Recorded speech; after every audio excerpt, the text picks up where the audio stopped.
আর এই যে কোলে আমার একটা 3.5 বছরের বাচ্চা, আমার স্বামী অবৈধ সম্পর্ক করে আমাকে আমার খালার সামনে নাম ছাড়িয়ে। ইতিমধ্যে এই মেয়েটির হাজারি দেখে ব্যারিস্টার সুমন র্যাবের কাছে অনুরোধ করেছে এই মামলাটি দেখার জন্য সঠিকভাবে। সবাই বাঁচতে চায়, মনের একটা ইতিহাস বলে সবাই যারা বাঁচতে চায় তারা কেউ বাঁচে না। আসসালামু আলাইকুম দর্শক, দেশ ও দেশের বাইরে থেকে যারা এই মুহূর্তে ভিডিওটি ওপেন করেছেন সবাইকে অসংখ্য অসংখ্য ধন্যবাদ।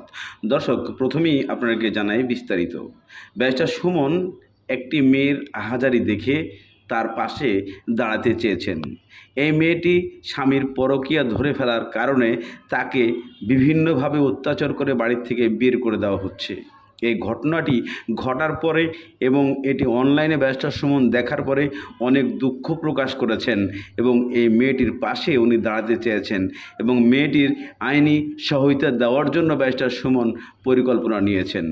বিশেষ করে যারা এভাবে পরকীয়ায় জড়িয়ে পড়েছে, যে কোনো ক্ষেত্রে সে হাজব্যান্ডগুলোকে শাস্তি দিয়ে এই দেশে প্রমাণ করতে চায় সবাই কেন বাঁচতে চায়, কেন মরতে চায় না।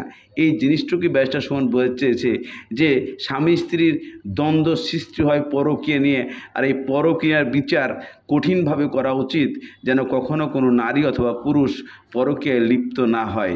ব্যারিস্টার সুমন আরও কিছু বলেন, তবে তার আগে আমরা মেয়েটির কিছু বক্তব্য শুনে আসি, তাহলেই বুঝতে পারবো ঘটনাটা। আর এই যে কোলে আমার একটা 3.5 বছরের বাচ্চা, আমার স্বামী অবৈধ সম্পর্ক করে আমাকে আমার খালার সামনে নাম ছাড়িয়ে এবং সালমান শাহ এরা আমাকে ধরে নাই জন্য মানে মারধর করে, এরকম করে মারধর করে, রোজ মারে, মানে তাকে 2-3 দিন বাদে বাদেই তারা মারে। তাদের যখন আমি এগুলো বলতে চাই তখন আমাকে মারে। আমি এই কারণে নিজের যান বাঁচানোর জন্য বাইরের মানুষের কাছে এসে আশ্রয় নিই। তারা বিলে সুখ, তারা রোজিনা বিল্লাল আর সালমান শাহ আমাকে অত্যাচার করে। যে একটা মেয়ের সাথে অবৈধ সম্পর্ক আছে বলি তাইতে আমাকে অত্যাচার। দর্শক, ইতিমধ্যে আপনারা সেই মেয়েটির হাজারি কান্না এবং বক্তব্য, সংসার থেকে বিতাড়িত হওয়া, স্বামীর কাছে নির্যাতিত হওয়া, সেই শব্দ, সেই কণ্ঠগুলো আপনারা শুনতে পেয়েছেন কান্নার ছলে। কিন্তু প্রশ্ন এখানেই, তার স্বামী যে বর্তমানে পরকীয়ায় জড়িয়েছে সেটা আগে থেকেই কোনো উদ্দেশ্য ছিল কি না তা খতিয়ে দেখার চিন্তাভাবনা করতে হবে। কেননা একটা মানুষ একদিনেই পরকীয়ায় জড়াতে পারে না, আর পরকীয়ায় জড়াছেই বিধায় তার ওয়াইফকে নির্যাতন করতে হবে, এটা বাংলাদেশের কোনো আইনে, কোনো বিধানে নেই। তাই এটাকে কঠিনভাবে মন্তব্য করে এবং কঠিনভাবে আইনের আওতায় এনে এর একটা বিচার করা দরকার, কঠিনভাবে বিচার করতে হবে এবং ব্যারিস্টার সুমন এটাই চাচ্ছে তার বিচার করার জন্য। তার আগে আমরা ব্যারিস্টার সুমনের কিছু বক্তব্য আমরা শুনে আসবো, তারপরেই আপনাদেরকে আমি মূল তথ্য জানাবো। মরতে চায় না, সবাই বাঁচতে চায়, মনের একটা ইতিহাস বলে সবাই যারা বাঁচতে চায় তারা কেউ বাঁচে না। উত্তরে মানুষের জিগায় বড় ইয়া কিতা হইবাই, আমারে যদি আপনারা জিগান তুমি কিতা হইবাই রে বো, আমি কইমো আমি মাধবপুর সোনার ঘাটে কাতার বানাইতাম, কাতার।